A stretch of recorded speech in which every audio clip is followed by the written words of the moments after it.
Конфедерацијата на слободни синдикати денес одржа протест пред собранието, откако стана јасно дека во парламентот ќе биде донесен законот за административни службеници.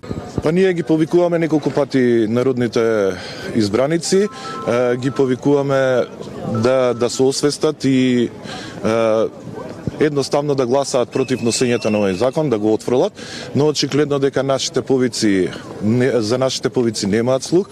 Еве се обидовме и во текот на вчерашниот ден, повторно упативме допис до сите пратеници.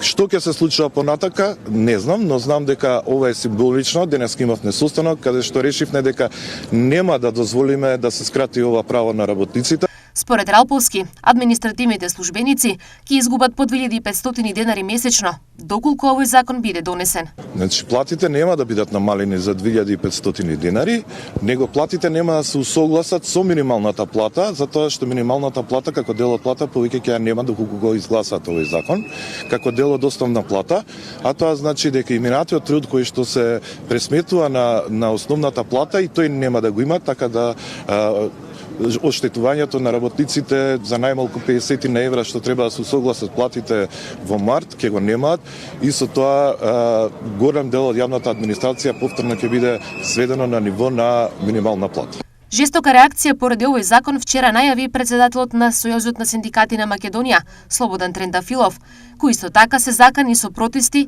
откако не им беше дозволено присуство на комисиската расправа во врска со законот. Синдикатот поддршка за недонесување на овој закон вчера доби и од ВМРО ДПМН, а техничкиот министер за труд и социјална политика, Ѓоко Велковски, изјави. Наша цел да имаме задоволни вработени во јавната администрација, да ја зголемиме ретенцијата, односно ги задржиме вработените во јавната администрација кои што се квалитетни, кои што имаат компетенции, истите да ги наградиме, се со цел да граѓаните имаат ефикасна јавна администрација, односно да имаат добри услуги кон себе.